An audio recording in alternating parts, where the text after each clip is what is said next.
Olá! Para quem não me conhece, o meu nome é Fernando Neri, o filósofo dos livros. E para quem me conhece, também, não muda nada, o nome continua o mesmo, Fernando Neri, o filósofo dos livros.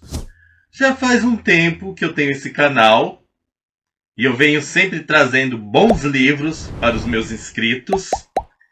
Faço esse trabalho com muito carinho, apesar de algumas dificuldades, como vizinhos barulhentos, barulhos de carro na rua, etc. Mas, com todas essas dificuldades, eu não desisto. Às vezes, dou umas pequenas paradinhas, mas essas paradinhas nem foram por conta dos vizinhos, por conta dos barulhos, por conta dessas dificuldades. É que eu fiz uma faculdade, fiz alguns estudos que exigiram é, uma certa concentração, uma certa dedicação. Aí não dava para gravar tantos vídeos como eu gostaria. Mas agora terminei minha faculdade. Eu estava pensando em fazer uma pós-graduação, mas eu pensei, não, fiz a faculdade, fui uma faculdade de letras, adquiri alguns conhecimentos que podem ser usados em prol do canal. Também descobri alguns conhecimentos que eu vi que não ajuda nada, às vezes até atrapalha. Enfim, teve uma experiência aí diferente e eu acho que agora é o momento de dar uma paradinha nos estudos e dedicar mais a esse espaço que é o canal Filósofo dos Livros e, e ter um maior contato com vocês, porque embora eu não veja todas as pessoas, embora tenha algumas que passam por aqui e nem deixam comentários, eu acabo criando um certo vínculo com essas pessoas, nem que seja um vínculo espiritual. E é claro, quem comenta, quem deixa sua opinião, aquelas pessoas que às vezes não, como dizer, encontrar a palavra adequada, que às vezes não querem se expor aqui, mas essas pessoas me procuram por meio do WhatsApp, por meio do Messenger do Facebook, conversam comigo. Todo esse contato traz para mim uma imensa alegria e me faz ver que vale a pena continuar com esse trabalho. E no vídeo de hoje eu vou falar sobre uma obra pela qual eu fiquei muito, mas muito apaixonado. Quem me conhece, quem já me acompanha, já deve ter visto, já deve ter ouvido eu falar de Senhora de José de Alencar. Mas não é esse livro do dia de hoje. Mas, por que eu estou falando de Senhora? Porque o livro de hoje, ele também foi escrito por José de Alencar. E eu diria que Senhora ainda não deixou de ser o meu livro predileto. Sou apaixonadíssimo por ela. Mas o livro de hoje, ele é uma mistura de Senhora, de José de Alencar, com o livro E o Vento Levou. Aliás, eu poderia classificá-lo como uma espécie de E o Vento Levou brasileiro por conta da protagonista da obra. Vocês não estão entendendo? Ou já estão começando a entender? Então vamos fazer o seguinte: vou começar a falar do livro. Quem não está entendendo vai entender os meus motivos. E quem está começando a entender vai ter o seu entendimento aclarado. E o livro de hoje é Diva. Antes de mais nada, gente, olha só a beleza dessa capa. Vou mostrar os detalhes desse livro porque ele merece. Capa lindíssima. A contracapa não fica atrás. Tem uma página aqui que eu achei linda. Não diria que é uma folha de guarda, porque não é um livro de capa dura, mas olha a arte dessa página remontando a livros antigos. Olha só que belezura. E o início de capítulo desse livro? Olha, todo capítulo Começa com a imagem dessa moça, que é a diva do livro, mas não se chama diva, como algumas pessoas que viram algumas fotos que eu postei no Instagram ou no Facebook pensaram. Não, o nome da protagonista não é diva. Ela é uma diva, mas ela tem um outro nome. É diva no sentido de uma mulher majestosa. Sei lá, procura no dicionário a palavra diva que você vai saber por que ela é uma diva. Aliás, eu acho que ela lembra um pouco a Frida, né? Vocês não acham? Concordam comigo? Mas vamos lá, vamos falar desse livro assim, que sem sombra de dúvidas é a minha segunda paixão. Senhora é a primeira. Esse vai ser a segunda paixão. Se surgirão outras paixões? Talvez. Afinal, leitura não é igual casamento monogâmico que você só pode se apaixonar por uma pessoa. Na questão da leitura, você pode ter vários namorados e várias namoradas. Você pode até desenvolver o teu lado síndrome de Elizabeth Taylor. Muitos maridos, muitos amores, amantes, essa coisa louca, essa coisa que algumas pessoas criticam, mas no fundo, morrem de inveja. É isso mesmo. Pronto, falei. Mas vamos à diva. A história começa com uma carta. Um homem chamado Paulo escreve uma carta a uma senhora misteriosa. Esse Paulo perdeu seu amor, que se chama Lúcia. E por conta dessa tristeza, ele resolve fazer uma pequena viagem. Nessa pequena viagem, ele conhece um jovem médico chamado Amaral. Aliás, ele já conhecia o Dr. Amaral de vista em alguns eventos daquela época da sociedade, de 1800 e alguma coisa. Eles travam uma amizade, o Amaral simpatiza muito com o Paulo e até lhe pede que o siga em sua viagem, sua trajetória para a Europa. Mas Paulo tem outros projetos para a vida e se separa do Amaral. A partir daí, os dois começam a se cartear. Eu achei bonito esse verbo se cartear aqui escrito, porque eu entendia cartear como aquela coisa de embaralhado, jogo de cartas. Aqui, cartear fica evidente, eu até procurei no dicionário. Cartear é trocar correspondências. Então eles começam a se cartear, a trocar correspondências e vão vivendo essa amizade meio à distância. Até que o Amaral para de dar notícias. Fica um bom tempo aí sem contato.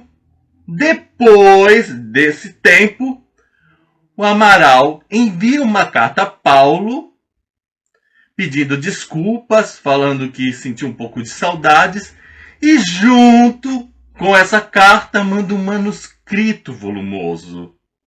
E esse manuscrito volumoso que o Paulo recebe, ele resolve dá-lo para quem? Para a senhora misteriosa, que é a destinatária dessa carta, com a finalidade de que ela o publique. E a partir daí, nós temos acesso ao manuscrito volumoso, que seria exatamente o conteúdo principal dessa obra. Começando com o conteúdo do manuscrito volumoso. A história começa... Gente, fogos agora? O que será? Tenho minhas desconfianças, mas continuamos. O manuscrito volumoso começa falando de uma moça chamada Emília, que é feia, tímida, muito recatada, mas que dava para prever que ela se tornaria uma bela mulher. Dr. Amaral conhece a Emília quando ela tem 14 anos e ele já fica meio que apaixonado por ela e prevê realmente que ela vai ficar bonita e já lhe chama de noiva. Ia falar núbia em espanhol. Olha como eu tô chique. Então, Ele chama ela de noiva, ela fica nervosa e lhe responde com um xingamento feio. Ele diz que não é um xingamento assim, não é uma palavra forte, mas o jeito da Emília falar é como se ela tivesse lhe dando as piores das ofensas. Aí nós temos um salto temporal no manuscrito. Porque aí o que acontece? A Emília já está com 18 anos. O Amaral se torna amigo de Geraldo, o irmão da Emília. Estando Emília doente, Geraldo pede ao jovem médico que vá vê-la. O bendito do Amaral não estava querendo muito ir, achava que deveria ser outro médico, mas o Geraldo insiste. Então, os dois começam indo em direção à casa lá dos pais de Emília, onde a Emília mora. Só que Geraldo, o que faz? Sai, fala assim, vai sozinho. Revelando um pouco já do traço do Geraldo. Embora o Geraldo ele não seja muito trabalhado, a gente percebe que é uma pessoa assim meio... deixa a vida me levar, que vai aí vivendo, sem grandes problemas. Amaral vai sozinho, chega na casa de Emília, entra em seu quarto, precisa examiná-la. Ele está acompanhado de uma tia da Emília, que é a tia Leocádia. Ele explica que tem que escutar-lhe o peito. E ela já coloca, olha, aproveita que ela está dormindo, porque se ela estiver acordada, ela não vai deixar. Aí a tia abaixa um pouquinho a blusa dela, o peito dela está envolto em linho, e ele bota o ouvidinho dele para escutar, para examinar. Coisa de médico. Só que, o que acontece? Emília acorda e fica furiosa. Aí a tia Leocádia fala, lá, o médico, dá uma saidinha aí, que eu vou conversar com ela. E o Amaral sai. Nós não temos acesso ao que a tia Leocádia fala com a Emília, mas aí passamos para um outro ponto. Amaral conversa com o pai da Emília, conta o sucedido. O pai deixa bem claro que a Emília tem esse gênio, essa timidez. Aí o Amaral diz que a timidez, o jeito recatado da mulher é uma virtude, mas o pai não. O pai dela diz que em Emília isso é um exagero, não é uma virtude, que isso atrapalha. Aí o que resta ao Amaral? Então o senhor tem que botar autoridade. Mas o pai não consegue colocar autoridade na bendita da Emília. E visto que a Emília não se deixa examinar e não há jeito, o conselho de Amaral então procura um outro médico da família para que faça os exames. E o pai deixa bem claro que a Emília é assim com todo mundo, que ela não permite, que ela é muito recatada e não vai haver conversa. E ele está meio desesperançado e chega à conclusão que a filha dele vai morrer, porque não tem jeito. E nisso, Amaral corresponde como? Não, eu vou cuidar da Emília, vou curá-la. E aí o Amaral ele vai dando o seu jeito, consegue examinar quando ela está dormindo, faz algumas coisas e Emília fica curada. Na hora do pagamento, Amaral se recusa. Ele acha que, como que é o primeiro doente de verdade dele, valeu pela experiência e ele não aceita o dinheiro. A família da Emília fica tão grata, mas tão grata, que começa a travar uma amizade maior com o Amaral. Então o Amaral passa a frequentar a casa, a participar de jantares, a participar de festas. Aí nós temos o contato com outra tia da Emília, que eu acho que merecia um livro. Pena que o José de Alencar morreu e agora não tem como escrever. Mas é uma tia jovem, maravilhosa, que vergonhosamente eu acabei esquecendo o nome da mulher. Lembro da tia Leocádia. Gente, que vergonha ter esquecido o nome. Ah, tia Matilde. Pronto, dei uma olhadinha aqui básica, como quem não quer nada, e vi. A tia Matilde é uma senhora casada com o irmão do pai da Emília. É uma mulher jovem, bonita, e ela gosta de fazer festas. E ela também é impetuosa, ela se impõe, ela gosta de ser elogiada, gosta de ser admirada, então ela merece um outro livro. Ao começar a frequentar a casa da Emília, todos são agradecidos ao Amaral, menos quem? A Emília. Essa mulher, essa jovem que era o patinho feio, lembra que eu falei aí no começo, era o patinho feio, se tornou uma das mulheres mais bonitas da sociedade. Ela estava atraente. E o que ela tinha de atraente, ela também tinha de arrogante. Ela já humilhava os homens, mas com o Amaral a coisa era pior. Ela pisoteava, fazia questão de que ele percebesse que ela não tinha nenhum sentimento por ele. A gratidão voou longe. Para Emília não existe nada de gratidão. E assim, quanto mais ela humilha, ele fica nervoso? Fica. Mas ele também fica apaixonado. Com isso, ele vai prosseguindo. E a história, ele vai prosseguindo, tentando conquistá-la. Mas é aquela coisa, sempre sendo humilhado. E ele é um homem inteligente. Isso a gente percebe especialmente pelos diálogos com a tia Matilde. A tia Matilde usa ironia e ele sempre responde de uma maneira assim muito educada, muito fina, mas sem ficar por baixo.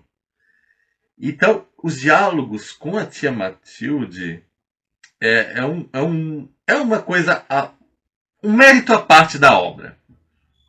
Mas prosseguindo, ele vai vivendo entre tapas e beijos com a Emília. Aí nós vamos percebendo que o lado Scarlett O'Hara de uma moça mimada, que seduz os rapazes, que quer todos à sua volta, mas que na verdade ela não fica com nenhum. Aliás, a Emília, até na questão de conceder uma dança aos rapazes, ela é difícil. Uma vez ela concedeu fácil uma dança, mas era com a questão de humilhar quem? O Amaral. Chega depois de um certo tempo, a Emília, que sempre jogava o Amaral para o escanteio, ela já começou a mudar um joguinho.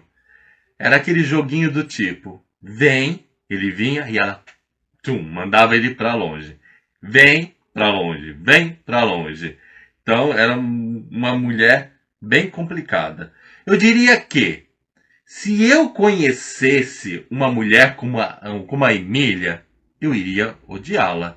Porque realmente ela é insuportável. E se eu visse um homem como o Amaral, eu também não ia me simpatizar muito com ele, porque o cara é um frouxo. Mas dentro do livro, dentro desse processo de faz de conta, a história ficou muito, mas muito engraçada.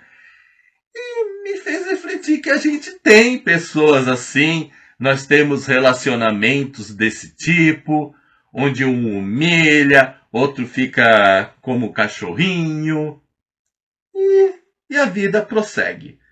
Não vou mais dar detalhes do enredo, mas eu posso lhes dizer algo a respeito de outro ponto positivo do livro: a linguagem. Algumas pessoas acham a linguagem do José de Alencar difícil. Eu diria, não é difícil. Assim como eu já disse, senhora, a linguagem não é difícil, mas é uma maneira de falar que nós não usamos nos dias de hoje.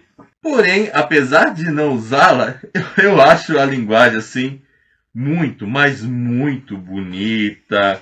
Veja só, de vez ele falar assim que a Emília era feia e que ele previa que ela ia ficar bonita, olha como é que ele faz. Há meninas que se fazem mulheres como as rosas. Passam de botão a flor, desabrocham. Outras saem das faixas como os colibris da gema. Enquanto não emplumam, são monstrinhos. Depois tornam-se maravilhas ou primores. Era Emília um colibri em plume, por conseguinte, um monstrinho. Quem ia descrever uma transformação de uma mulher desse jeito nos dias de hoje? Ninguém. Ninguém faria uma descrição. Tem outra descrição aqui que eu achei muito bacana, que é a descrição do pai da Emília. Olha só. Esse homem, que representa na família um papel importante pela sua nulidade, é negociante. Trabalhou toda a vida para enriquecer. Depois de rico, só vive para ser milionário. Essa febre nele não é ambição, mas destino. Quer a riqueza para seus filhos, parentes e amigos. Para ele conserva a antiga mediocridade.